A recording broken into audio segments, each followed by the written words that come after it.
All right, King, we made it. We made it to Bath. We was in Liverpool yesterday. We've got a whole load more to do on this tour. So thank you for just taking 5 minutes to sit with me. Sure.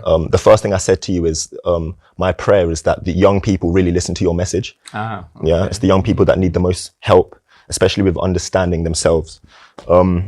So that being said, one of the messages that I got from your lecture at the John Moores University in Liverpool, a lot of the young people are asking questions. Yes. And you told them, and correct me if I'm wrong, to really try and go out and discover who you truly are and what your God-given talents are and how to chase that. Is that right? Absolutely, absolutely. The most important thing over time is self-knowledge. And self-knowledge is truly the beginning of all knowledge. Unfortunately, we live in a society where knowledge is really more about information that comes to you from outside. You learn to do this and you learn to do that and you learn to do the other thing in order to fit into a particular position within society.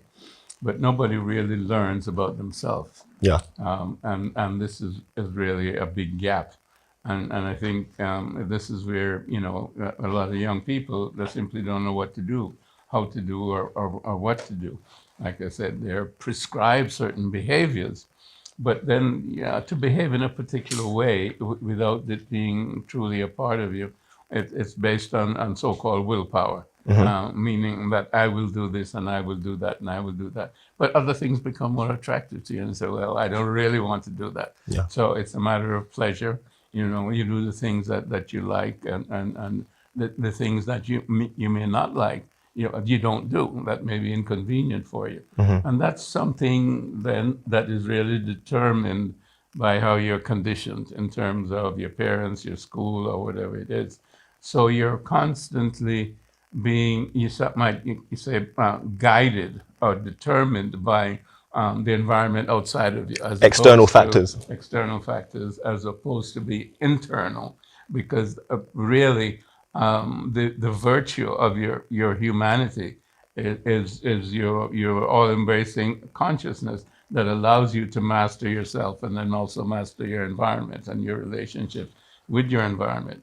And the only way you can get to that is through self-knowledge. Yeah. You see, and that is your responsibility, but that's not pointed out to young people. Yeah. They're pointed out to learn this and learn that and become an expert at this or become an expert at that, but they're not really, they don't really learn how to live in terms of, their own happiness. They learn about pleasure and pain, but they don't learn about their own happiness and their own joy, which is internal, and their own peace. Yeah.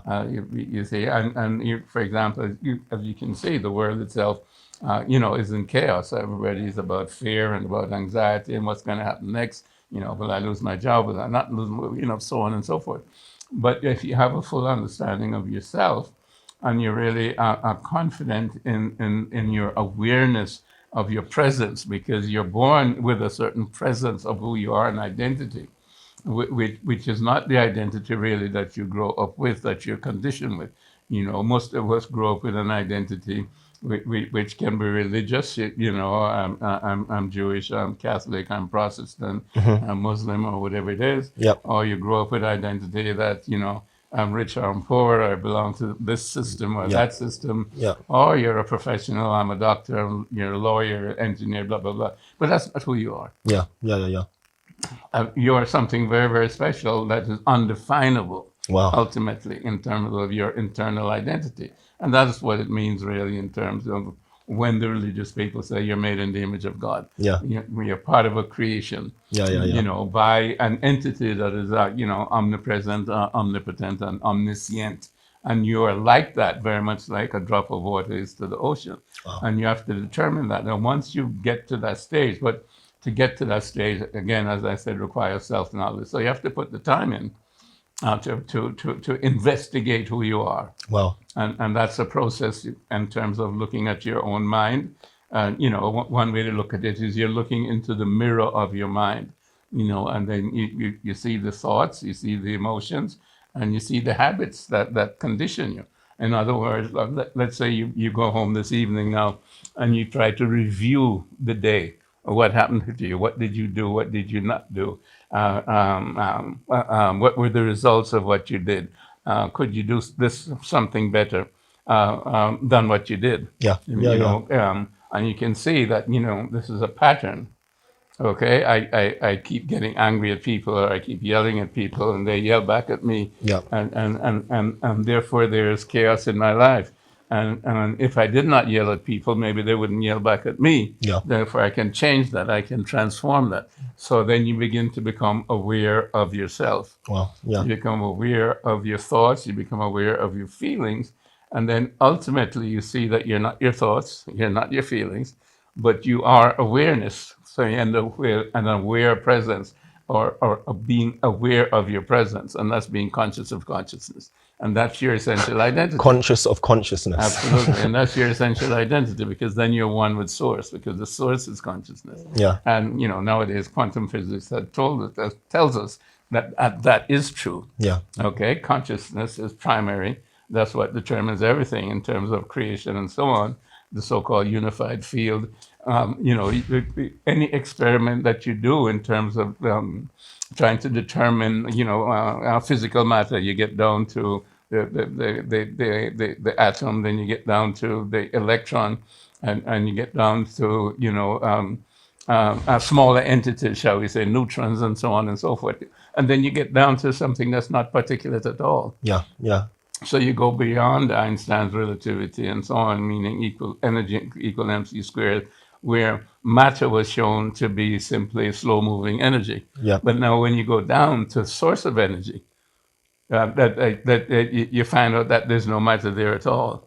And when you investigate it, with whatever the equipment that you use, or whoever the person is, your equipment and your consciousness of the experimenter determines what they find. You can find a wave, you can find a particle. Yeah. You know, it's very indeterminate in terms of what is source. Yeah. Yeah. And Yeah. now they call it the unified field. But they understand that consciousness is primary in the unified field. Yeah. So now it validates God, if you will, or it validates consciousness as primary, which is what we are. And that's what I was just talking about in terms of being aware of your presence, Yeah. being conscious of consciousness. So when you get down to that level, then you can feel really certain about your identity, and your identity is part of a oneness. So you don't feel separated from other people, other things, or the universe. Yeah. Yeah. You're part of this one, you know, wonderful life dynamic process. And then you become certain and you become confident in terms of what you do, because you're confident of your potential. Yeah. Yeah. Yeah. You know, because we're all born with certain potentials.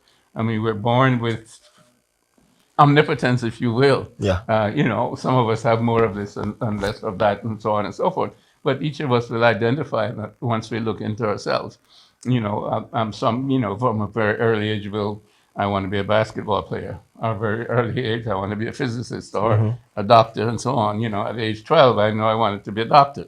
You know, so that's part of my quality, and that's part of, you know, what I was born with as my essence. So once you know your potential in that sense, that then your purpose in life becomes important. Wow. And you manifest that purpose. Yeah. And that's Yeah. what gives you meaning in terms of life over time.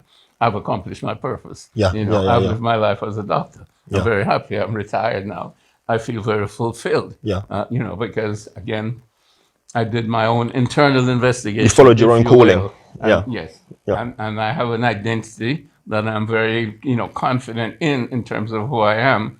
Nobody can determine who I am from outside. Yeah. Nobody can tell me I'm such and such and I'm an inferior being or what have you. Yeah, You know, yeah, yeah. nobody determines my identity. I determine that for myself. And that's a prerogative of human beings. It's taken, you know, 16, billion years of evolution to create us as this autonomous creature. And that's what liberation means. That's what awakening means. And you know, that's the possibility for each and every one of us Yeah, to yeah. be able to manifest our identity with source in this three-dimensional space-time world. Wow. So when the first lecture that you did in the John Moores is a moment I know me and Eddie will never forget. You pointed at us and you said, "My Buddhist friends have it right. because in a sense that, you know, practicing something like mindfulness or chanting or something that will take you in the internal, and so for us, you know, instead of praying to an external deity, we face a scroll called the Gohonzon, and the Gohonzon means the object of devotion for observing the mind. And so, and like you just said in the evening, going back, chanting, facing this Gohonzon, it allows us to observe our mind, observe our reactions, and every single day, more and more I'm realizing I'm inseparable to you and to Alex and to Eddie. And the more you realize you're inseparable, the less war happens, the less arguments happen, because you actually see yourself in that person. Now, we're about to go to Italian, so I don't want to take too much of your time. No, but you know, what you said is very true. I approach it, you know, differently in terms of Buddhism per se. In terms of you approach it through chanting. The approach that I would use, or I use, so to speak, is what you describe as mindfulness, which is the same thing as meditation, which is the same thing as looking at your mind, you know, and being aware of your presence. At the same time, of course, you can analyze, you know, what is mind. And that's what's important about you know, Buddhism, and that's what that Buddha did, you know, 2,500 years ago. So he kind of brought back you know, that understanding, which I think was present in Kemet, and he brought that back to reality. And just to confirm, Kemet is Egypt. Many different ways of doing that. As you said, you approach it through chanting, or you belong to a group that approaches it through chanting, and there are different ways to approach mind through mindfulness or through meditation, and you know.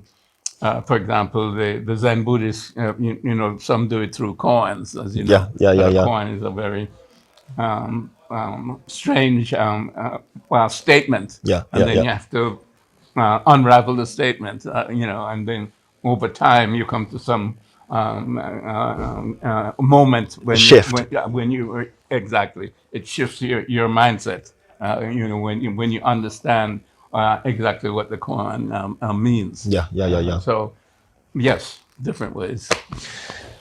Before we leave, could I ask you to sign this to the African and Caribbean Heritage Society? Okay, so we're going there tomorrow. Yeah, well, this is going to be the so it's called ACHG, and this is gonna be for all the young men and women, the kings and queens. This is for us, you know. This is for our future, something for us to always hold on to. And it would just mean the world to us. Sure. So thank you. So it would be ACHG, maybe the Lions of ACHG, and anything you would want to say. But thank you deeply for taking this time. We are going to Emperor Selassie's house tomorrow in Bath. I feel like a 16-year-old girl going to see a boy band. I'm sorry, ACHG. HG. That's the one. He wrote it. So yeah, we're going to Empress Selassie's house tomorrow. I mean, there's no words. I'm just so grateful to Eddie behind the camera, to Dr. Garvey, to Alex, the king who's been driving us around the United Kingdom. And I just want to say as well to everyone, like Garvey just said, Dr. Garvey, try to do everything you can to listen to your own heart. Try to create that brain to heart coherence where you can actually listen. Is it your culture? Is it your parents? Is it your environment? Or that's trying to mold you? Or are you actually listening to yourself? And it's I would say it's quite a difficult thing, right? To kind of realize, is it my voice or is it my parents' voice or my ethnicity's voice? Thank you so much, King. I appreciate you. Actually, I love you, so thank you. Nam myo harenge kyo. Thank you, brother.